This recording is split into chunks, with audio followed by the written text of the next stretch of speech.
buenas noches, estimados amigos.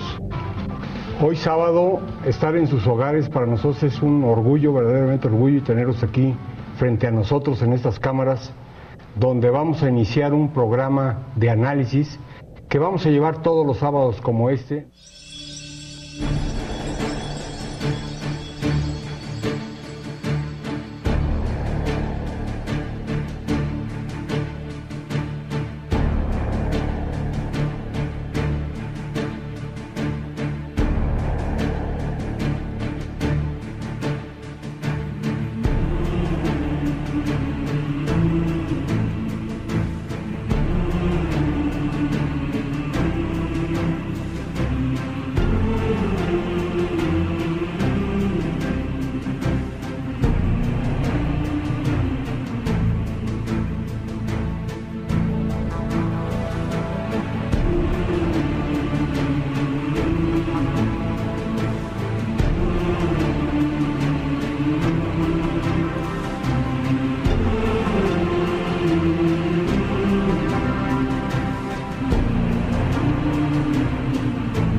Muy buenas noches, estimados televidentes. Como ustedes verán, estamos festejando el 4º aniversario de esta mesa de análisis, que quisiera yo agradecerle a Sergio Islas, director general de este sistema de radio y televisión, porque a veces decimos cosas que duelen, otras felicitamos, pero tener 4 años con un programa de una mesa de análisis y diálogo no es tan fácil.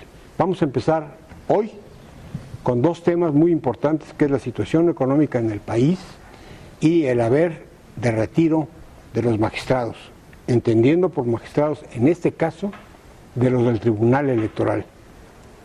Roberto, ingeniero, felicidades. Gracias, ingeniero. Felicidades a usted por conducir y encabezar esta mesa. No, pero esta mesa no podría ser sin la presencia de ustedes, de los camarógrafos, de los del sonido, que también agradecemos, porque la verdad, sí, y la producción del programa, porque sin ellos no seríamos nadie, como dice el clásico. Carmen, ¿cómo estás? Bien, ingeniero, buenas noches. Felicidades. Al contrario, y gracias a la gente que nos hace favor de vernos sábado con sábado y está ahí al pendiente, ¿no?, de lo que hacemos. Licenciado Gerardo Rodríguez, ingeniero, muchas felicidades. Igualmente a todos, felicidades, y gracias a la gente que nos honra con la vista en la televisión. Pepe Antón. Hola Luis, buenas noches, gracias. Veía en 2011, han pasado tantas cosas en tan poco tiempo, ¿no? Es decir, nos ha tocado, la verdad, vivir cambios súper importantes para el país. Que ya iremos analizando. Sí, entonces, pues gracias a la gente que nos ha acompañado en ese camino, ¿no? Y bueno, pues vamos a empezar con la situación económica del país. Hay quienes estamos con algunas dudas, hay otros que están muy optimistas. Yo quisiera que desglosáramos qué es lo que está pasando en el país, porque los economistas tienen una forma de expresarse que la verdad yo no coincido con ellos, siempre tienen una explicación en la terminología, en la terminología para explicar lo inexplicable. Por ejemplo, estamos en recesión, estamos en desaceleración, estamos en qué.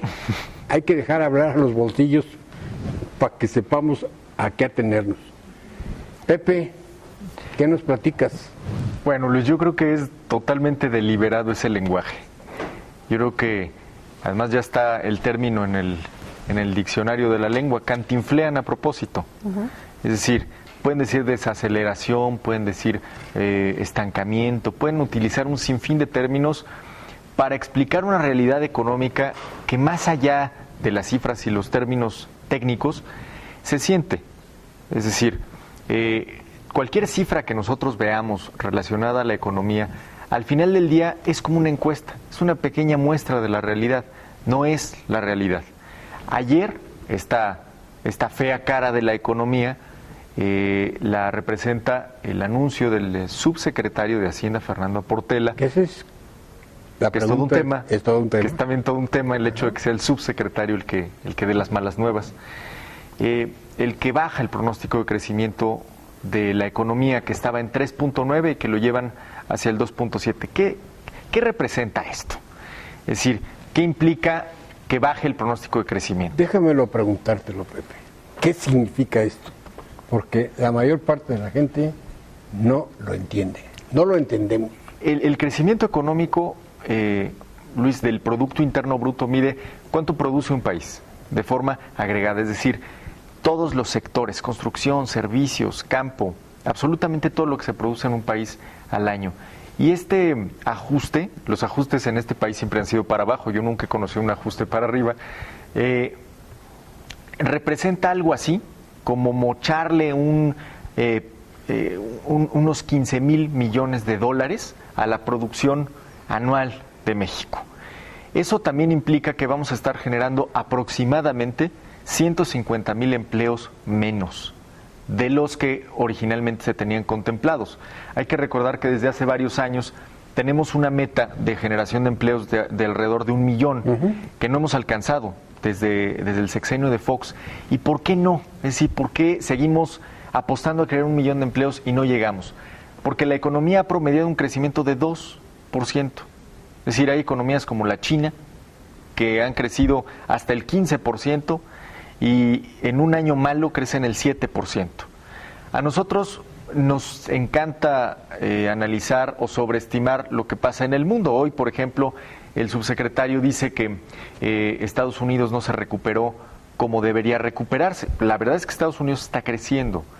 Creo que detrás de eso, para tratar de ponerlo en términos muy llanos, es la consecuencia en la economía real de la reforma fiscal aprobada en el 2013, Claro. el frenón que se le metió a la economía y sobre todo a dos grandes rubros de este motor de la economía. Uno, la inversión de las empresas que dijeron, a ver, espérame, si esas son las reglas fiscales, yo retengo lo que tenía pensado para invertir, para subir sueldos, para pagar y repartir utilidades, para pagar subvenciones sociales que ya no son deducibles, en fin.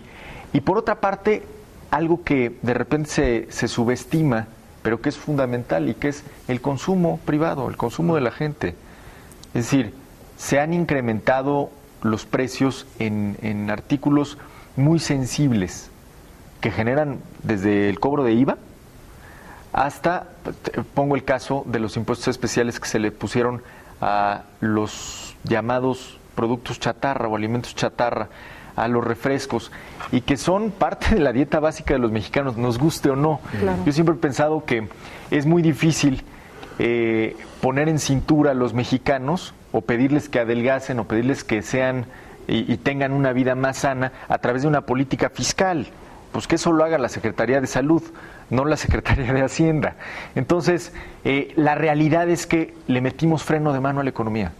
Le metimos freno de mano a la economía con la reforma fiscal. Hoy estamos viendo las consecuencias y creo, para cerrar el comentario, que el gran motor que se esperaba, digamos, se me apaga un motor de la nave, pero esperaba prender otra turbina, O que que te era el gasto aguantara del la otra. gobierno, que era el gasto del gobierno, el gasto particularmente en infraestructura, que este año, pues en efecto, tiene un incremento pues, sustancioso, no ha jalado como debería. Es Pero decir, lo el motor- cacarearon mucho, Pepe. La inversión en la infraestructura está muy cacareada de todo. Claro. Y la verdad es que no se ha visto, ¿eh? Pero además, ¿sabes qué, Luis? Tienes una brecha enorme entre lo que significa para el gobierno haber ejercido un presupuesto y cuando entra en el torrente sanguíneo de la economía. ¿A qué me refiero? Hace poco escuchaba yo al subsecretario de Comunicaciones y Transportes decir que el 87% de los recursos presupuestados para infraestructura se está ejerciendo, ya ha sido gastado por Hacienda, en realidad ha sido contratado. Pero de ahí a que sea pagado a los constructores y ellos paguen a su vez a los subcontratistas y los subcontratistas paguen las rayas de la gente y se nota en la economía, y la gente gaste hay lo una que distancia ganó. enorme, ¿no? Por eso es que no lo vemos en los bolsillos de los Así es, mexicanos. entonces, de ahí esta distancia también entre el discurso oficial, entre las cifras, entre esta perspectiva que de repente nos suena como a otro país y lo que percibimos en la calle. Roberto, Pues al final de cuentas es el tratar de ir sopesando lo que pasó con el tema de la reforma hacendaria, como bien dice Pepe, sin duda alguna yo comparto, es un frenón a la economía porque hoy se están estrangulando mucho tanto las personas físicas como a las empresas, con el tema, por ejemplo, del impuesto sobre la renta, sobre los impuestos que deben de pagar tanto personas físicas como morales, y con una serie, con un terrible ahondamiento, por ejemplo, del sistema de administración tributaria por hacerle requerimientos a los ciudadanos. Esto ha generado, lógicamente, que la gente se sienta incómoda en un escenario en donde si un peso de inversión le representa pagar impuestos, pues difícilmente el ciudadano va a decir, pues bueno, yo invierto, pero pues a la par tengo, o sea, no hay apoyos en el tema fiscal. Creo que el tema ha sido muy constante, por ejemplo, de ir generando, por ejemplo, la presión en el tema de la gasolina, los incrementos, no son temas ajenos. El estar apostándole al tema, por ejemplo, de la reforma hacendaria, el estar apostándole al tema de la reforma energética, que no traerá los recursos inmediatamente, estamos apostándole a la utopía. O sea, porque realmente estamos pensando que si a partir de la reforma inmediatamente nos van a llegar los recursos necesarios para que en el país haya inversión y haya crecimiento, pues realmente estamos construyendo sobre el aire. No hay ninguna base sólida o un sustento que nos pueda generar un panorama con condiciones estables y favorables para que la economía crezca. Voy a ello, a una situación en la que actualmente el tratar de apostarle a un escenario que no existe, difícilmente puede... le vamos a detener como a la economía para que un corte. Vamos a hacer una pausa. Recuerda, estamos en su mesa de diálogo y análisis de Vista Bueno Televisión en su cuarto aniversario. Regresamos. Que ese es un gran tema, Robert. Es decir,